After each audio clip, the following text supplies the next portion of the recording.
Good morning. It's Friday, October the 30th, and this is The Drill.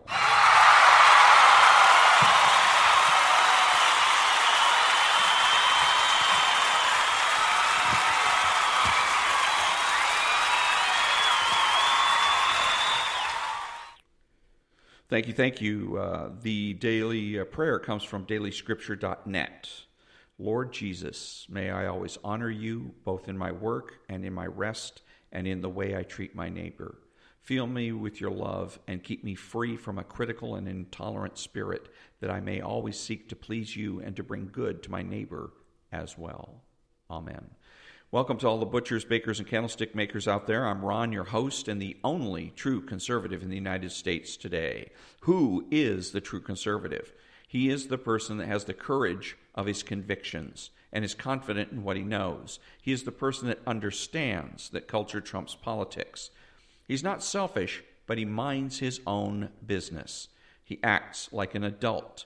He is patriotic and uses common sense. He is judgmental and moralizes. He refuses to speculate, speaks clearly and definitively, and is not afraid to say no. He's open-minded, asking why rather than why not. He's consistent, credible, and influential, not ashamed of his existence, unafraid to learn or correct his mistakes. He is a normal American, and he's better than the socialist. He's a better friend, father, brother, family member, and a better person, period. You have to know that being a true conservative is best, or you're wasting your time. So what happens after Donald Trump?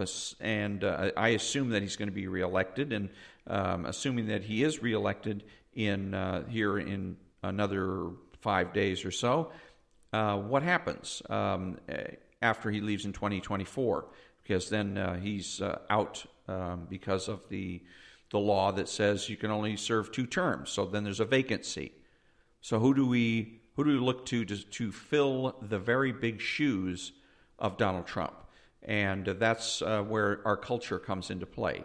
That if our culture continues its leftward drift, then we're going to end up with people like AOC and the Squad to choose from on both sides. You're going to just have Republican AOC versus Democrat AOC, and we end up with no choice. Instead of having Donald Trump versus, say, Bernie Sanders, which would have been a much better matchup, or Donald Trump versus John F. Kennedy, for that matter, or having somebody like Ronald Reagan versus John F. Kennedy or a Bernie Sanders. So you and I are the ones that are going to have to shoulder the burden of making sure that our culture isn't or doesn't continue its leftward drift. And because otherwise, again, we're going to end up with no choices for any election. And then at that time, we may as well all just move to Venezuela. And let's see, my podcast is short, approximately 5 to 20 minutes long, because shorter podcasts are easier to download and listen to. And the biggest socio-political influence in my life are my parents, my teachers, Sir Francis Bacon, John Locke, Sir Isaac Newton, Ayn Rand, and Dr. Mortimer Adler. My podcast is made available through Spreaker and can be heard on iTunes, Spotify, Google, and YouTube. So today, where do we stand? Quote of the day: conservative vocabulary, good news, bring back, conservative aphorisms, how to think about anonymous sources, and socialist vocabulary. All that when I come back.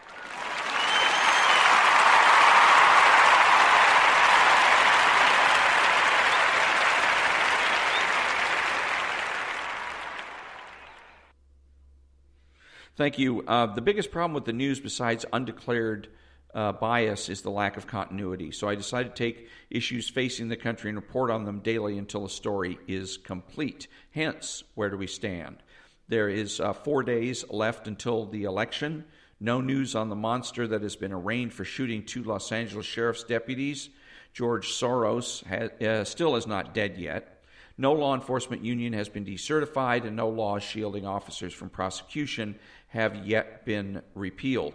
And the special note on the issue of laws, this is what points up to there's a saying that power corrupts and absolute power corrupts absolutely, and it's false. It is corruption that corrupts, and absolute corruption corrupts absolutely.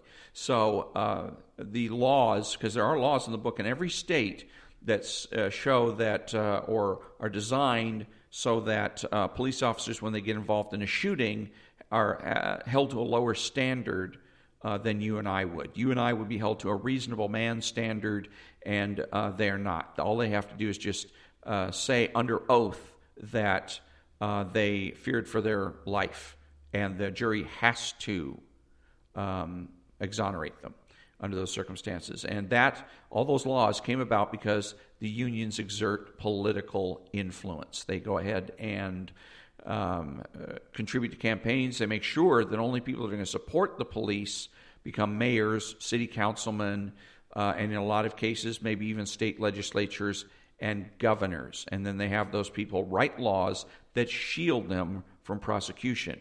So they, in effect, become super citizens with extra rights. And that's wrong. We just can't have that. So the New York Times and New York Times v. Sullivan continues to encourage news people to be super citizens who can use unnamed sources to slander and defame people at will without fear of the consequences. And I have a little blurb and whatnot later on in the podcast about the failure of using unnamed sources. The so-called Patriot Act is still a law of the land. It makes me want to barf when I say the Patriot Act, because there's nothing patriotic about it. It's fascistic. It's absolutely authoritarian, and it's wrong, just dead wrong. That's all there is to it. Where's the expose on Washington Press Corps? Where's nonprofit news? Jill Biden is still the ugliest woman in America for encouraging her feeble husband's campaign. And what's wrong with the people in Delaware?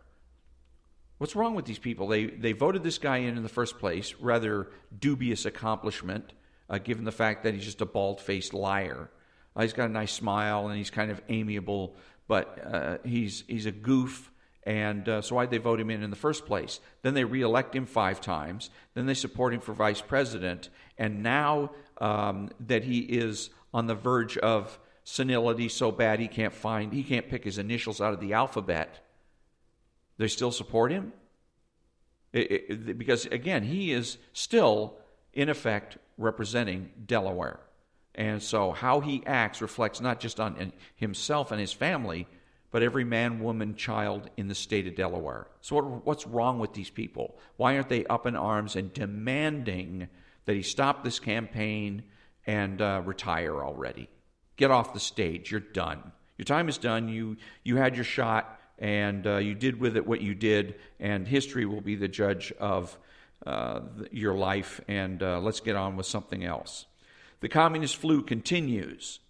Blue Cross and Kaiser Permanente continue to take advantage of our good nature and take the sacrifices and take all of our premiums while not putting out any claims, not honoring any claims, because that's the whole purpose of this. We're doing a shutdown, not because we lack hospital beds or anything else. We've shown that we've got plenty of resources to deal with increases of people going to the hospital.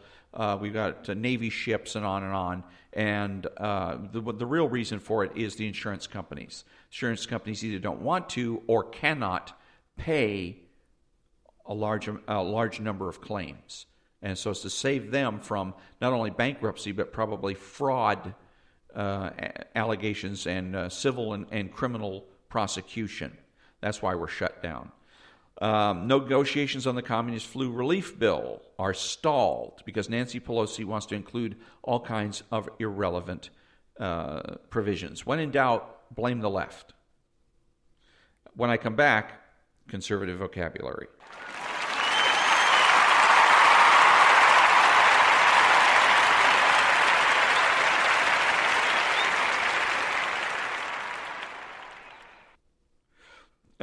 Thank you. There's more to being a true conservative than how you vote. It's being conservative is really a lifestyle. The people that have written books about being conservative, and all the supposed conservative thinkers have gotten it wrong. They think that being conservative is a political viewpoint. It isn't. The true conservative subordinates politics to reality. But again, being a true conservative, you have to act, think, and talk like a true conservative. And socialism is the same way. Socialism isn't just a political outlook. It is a world outlook. It is a way of living. And so they have the same thing. They have their own vocabulary. They have their own way of speaking and acting, et cetera, et cetera. So the conservative vocabulary are words like no, go back, acceptance, mind your own business, right, wrong, should, good, bad, evil, reality, certainty, morality, beauty, and polity. These are terms that the left doesn't want you to use because they're realistic. The word beauty in particular kind of jumped out at me because you'll see a lot of things on Facebook, a lot of postings on Facebook about, that'll picture somebody that is deformed or disfigured, hideously disfigured, and there'll be some kind of a blurb or caption or something of, isn't this person really beautiful? Or they like to do it this way, hey, my husband says that I'm not going to get any likes for this photograph because I'm ugly. Okay, so what they're trying to do is warp or subvert the notion of beauty and ugliness. The real way to handle this is to keep in mind that ugly or beautiful isn't always the issue. Okay, if you're disfigured in some way, shape, or form, it doesn't mean that you're not lovable. That's the issue. Okay, there's plenty of people out there that look just fine, that are even people that look gorgeous, that are not lovable. They're not lovable people, and so just because you've been disfigured or whatnot doesn't mean you're not lovable. And lovability is the issue. You're still ugly, but you're still lovable as well. Same thing with, you look at there's a dog known as a Shar-Pei from China, and it's a rather ugly looking dog, but people own them because they're still lovable. Let's see, and again, the left doesn't want you to use these terms because they are realistic. The quote of the day: a man may imagine things that are false, but he can only understand things that are true. For if the things be false, the apprehension of them is not understanding. Unquote. Sir Isaac Newton. Every other talk show on the radio spends all of its time grinding its audience with negatives and bad news because they're reactionary. They could look in the newspaper and find examples where Donald Trump is being insulted in this way or that way, or his good accomplishments are being ignored, that kind of thing. So that's why I want to make sure that I include good news so that I'm not end up demoralizing the audience. And today the good news is the gross domestic product of the United States is up 33.1%. That is, if you believe the news sources, historic. This has never happened before in the history of this country, having such a large jump in the gross domestic product. President Trump has solidified another peace treaty, this one between Sudan and Israel, and so, again, another good reason for him to get the Nobel Peace Prize. The only purpose for the polls is to shape reality. So don't put any stock in the polls. Plus, remember, if the statistic is true in the article that I read yesterday, then 98% of people refuse to participate in polls anyways. 98%. And the whole idea of a poll is to be able to get a representative sampling. Okay, and if 98% of the people refuse to participate, how do you get a representative sampling? You don't. So don't pay attention to the polls. The only relevant, really, statistic is that incumbents win re-election 85% of the time, and those that run unopposed win 100% of the time. And in this particular case, for all intents and purposes, metaphorically speaking, the president is running unopposed. President Trump's judicial picks are beginning to have an effect. So, there's a lot of talk about appointing conservatives, justices, and you may think, well, what difference is that going to make? Well, here's where it makes a difference. The Ninth Circuit of all circuit courts struck down a gun control law that bans magazines that have larger, that will hold more than 10 rounds in them. And they struck it down as being unconstitutional. Of course, the state of California is appealing this, but again, his picks are making a difference. So let's see. Attorney General Barr and Lindsey Graham are still working on sorting out former FBI Director Comey and his henchmen. It's a shame that it's taking too long. And at this particular point, there's not a lot of evidence that points to anything really being done about it in terms of criminal prosecution or even civil prosecution of these individuals. And that's too bad, but oh well. But, you know, I mean, I wish it would happen. I'd like to see Mr. Comey getting marched out of his house and into a waiting squad car. But like I said, I don't think that's going to happen. The mayor of Los Angeles and the LAPD show respect for property rights and the rule of law for once by announcing dozens of arrests and an ongoing pursuit of suspects from summer rioting.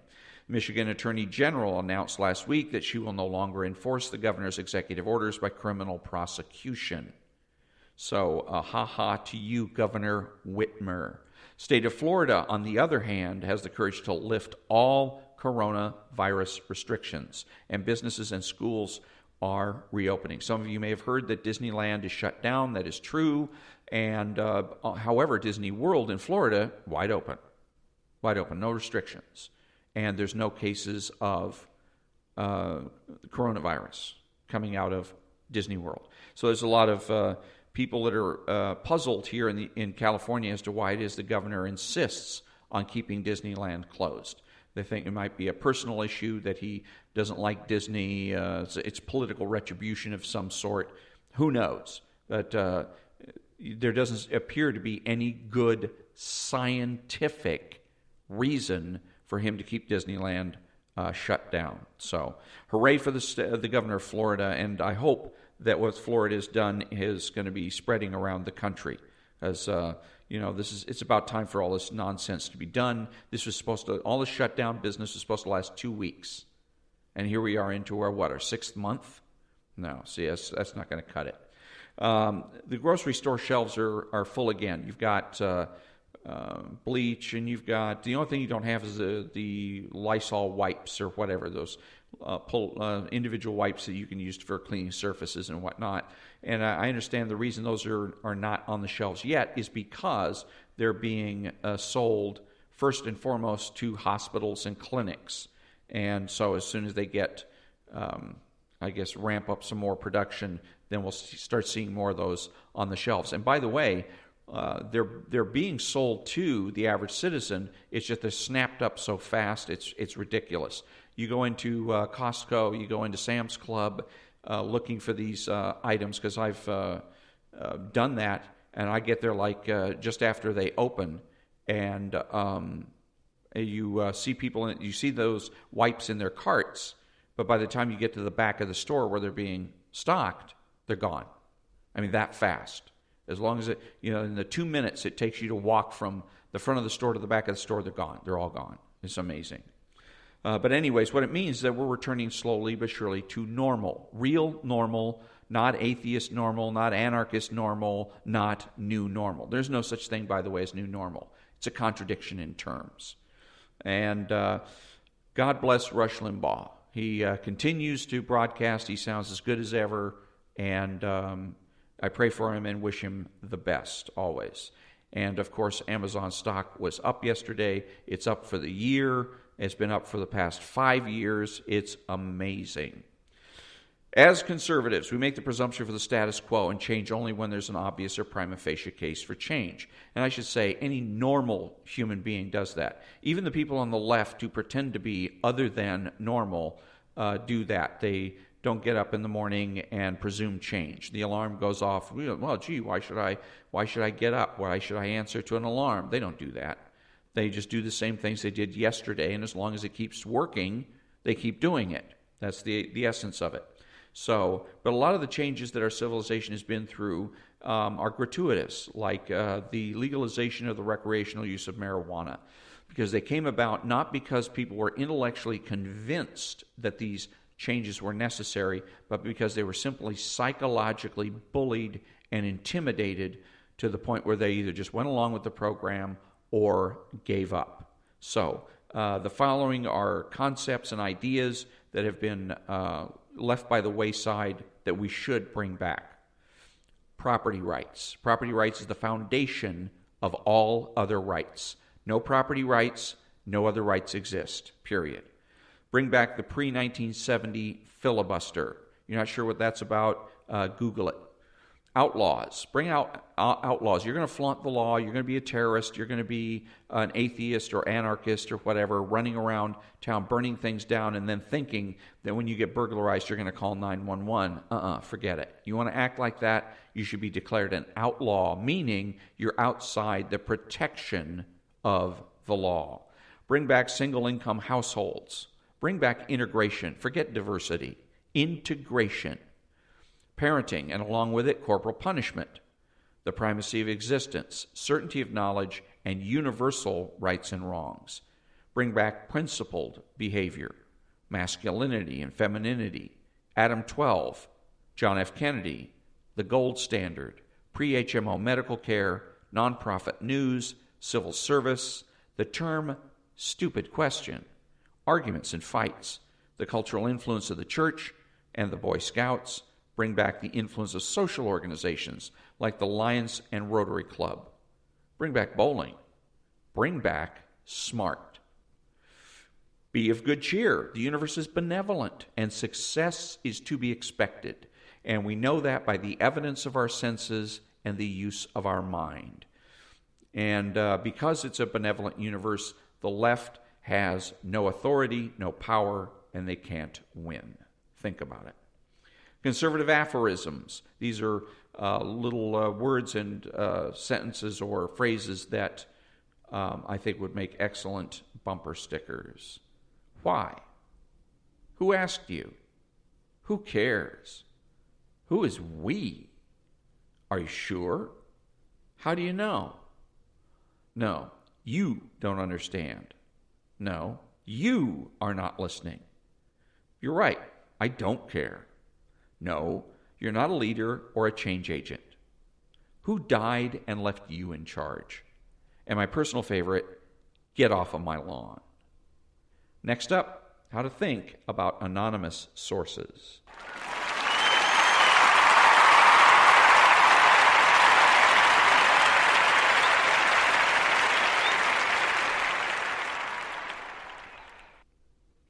Thank you. The New York Times' Miles Taylor op-ed shows everything wrong with anonymous sources.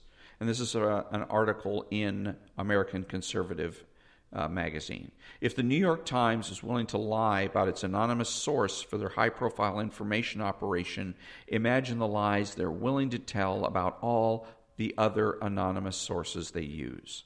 2 years after the New York Times published an op-ed from what they described as an anonymous, principled, conservative senior administration official, it turned out to have been written by a low-level bureaucrat who later worked for tech giant Google and gave money to far-left Democrats. That low-level bureaucrat is named Miles Taylor. Mr. Taylor has written a book in which he describes himself as a Trump-hating Joe Biden supporter this past summer with the help of CNN and the Washington Post.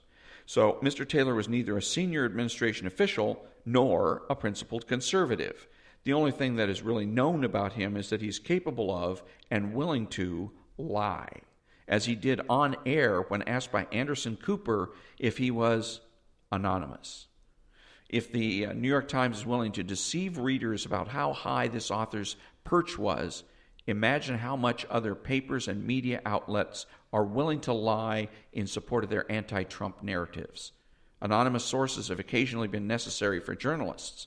Their overuse, mischaracterization, and lack of accountability in the age of Trump journalism is clearly out of control. This was an article written by Molly Hemingway for The Federalist. Up next, socialist vocabulary. But before I get to that, where she says here that anonymous sources have occasionally been necessary, baloney. Baloney. She says that because I'm sure she considers herself a journalist. And so she wants that as to maintain that as a weapon, not as a tool, but as a weapon. And she's absolutely wrong. It's not necessary, and anonymous short sources should be gone. So up next, socialist vocabulary.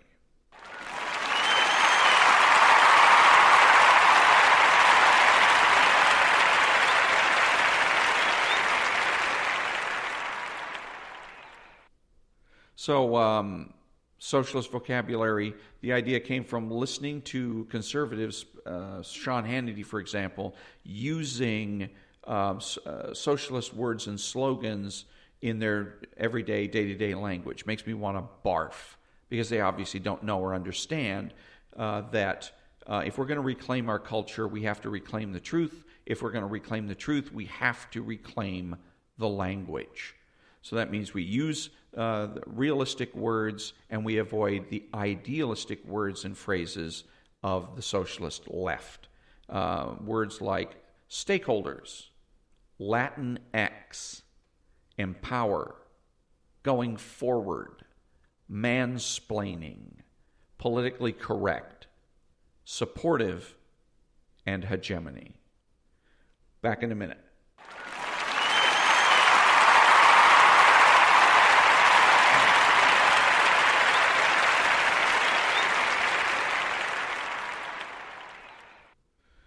Thank you. Who is the socialist? He's the man that seeks consensus rather than pursue knowledge. He is subjective, petty, and small, taking everything in life personally. He's outrageous, boring, and rude. He pretends to be a leader and a change agent. He pretends to be your friend. He is sly, cunning, and deceptive. He dresses, acts, and speaks like a slob. He's informal and terminally unique. He is childish and pretends that he knows nothing. He's pragmatic and has no conscience and pretends that might makes right and the ends justify the means. He acts randomly and rationalizes his behavior. Deterministic, blaming others for his mistakes. Skeptical, demanding that others solve his problems. His unreasonableness and irresponsibility make him a bad role model and a bad father, brother, family member, friend, and a bad person, period. So if you think that you should be friends with a socialist, think again. On our next episode, how to think about justice. And that concludes another episode of The Drill. Be honest, be smart, be beautiful, and always ask yourself, what is real, how do I know, and what should I do about it? I'm Ron, and that's The Drill.